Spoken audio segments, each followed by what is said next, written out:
Many ancient Indian Sanskrits, such as the Mahabharata, the Yajurveda, and the Ramayana, have full chapters and stories devoted to advanced flying craft and technology.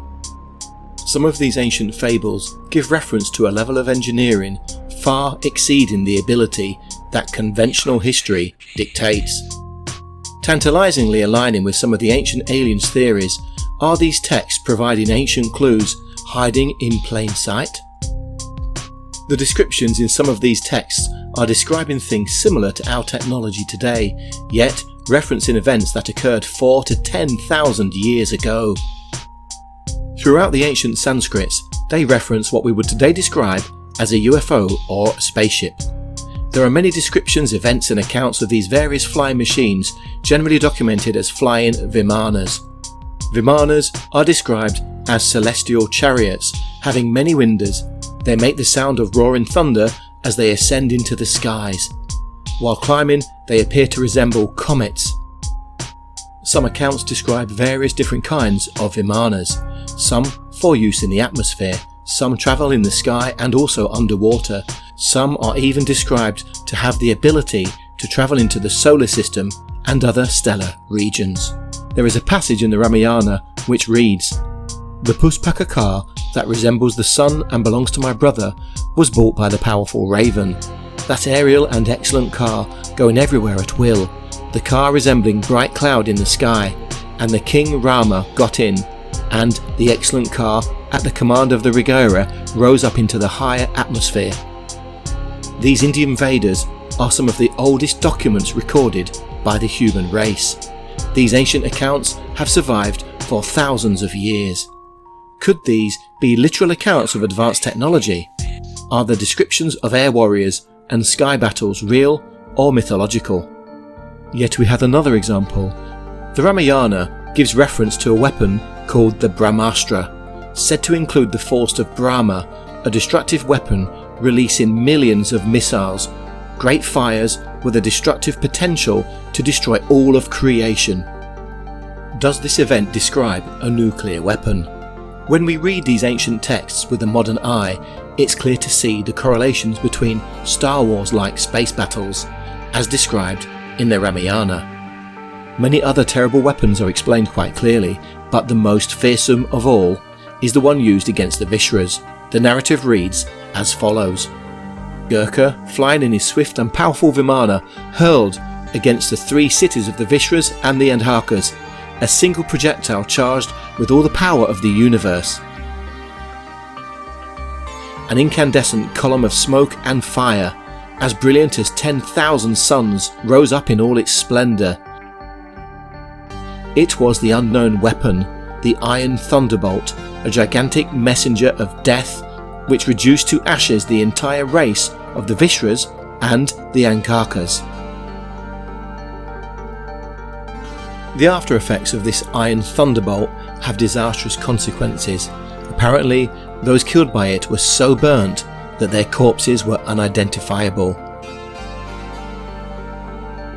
The survivors fared little better, as it caused their hair and nails to fall out. Perhaps the most disturbing and challenging information about these allegedly mythological Vimanas is the fact that there are records describing how to build one. In their own unique way, the instructions are quite precise. In one of the Sanskrits, it is written as follows. Both strong and durable must the body of the Vimāna be made, like a great flying bird of light material. Inside, one must put the Mercury engine, with its iron heating apparatus underneath. By means of the powerful latent in the Mercury, which sets fire, driving the whirlwind in motion, a man sitting inside may travel a great distance in the sky. The movements of the Vimāna are such that it can vertically ascend, vertically descend, move slanting forwards and backwards. With the help of the machines, human beings can fly in the air and heavenly beings can come down to earth. The Vedas further explain the uses of Vimanas and describe the following modes of transport. a version designed to operate in air and water, a vehicle that is up to 7 stories high, more commonly though 3 stories. Another vehicle that operates by its own power source, known as a Vidyut Ratha. It's interesting to note we have all the varying types of craft designed for a variety of purposes. Whether you believe in the ancient aliens theory or not, this certainly raises some questions about why these craft were so commonplace in the ancient Vedas.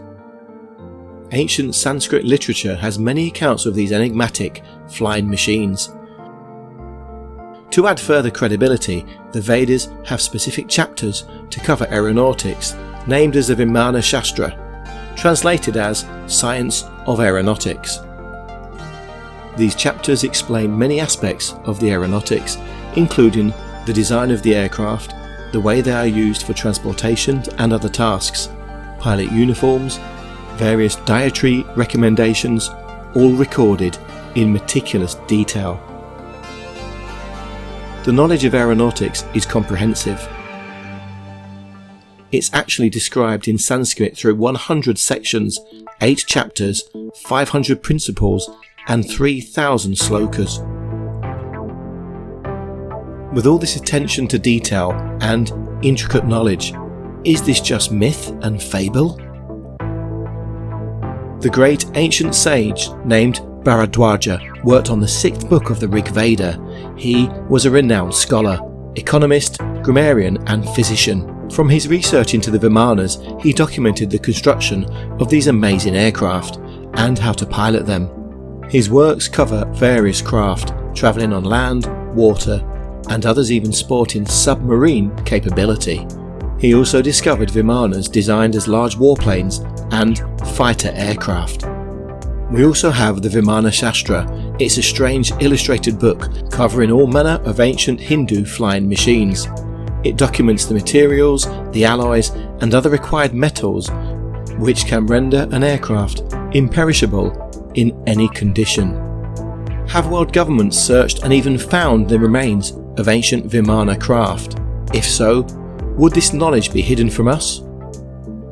Thanks for watching part 1 of this Vimana presentation.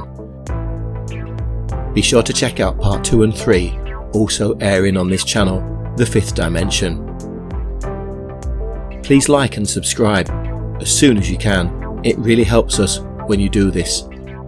When you subscribe, also remember to click the bell icon so that we can keep you updated of future presentations. Once again, thank you for joining us today.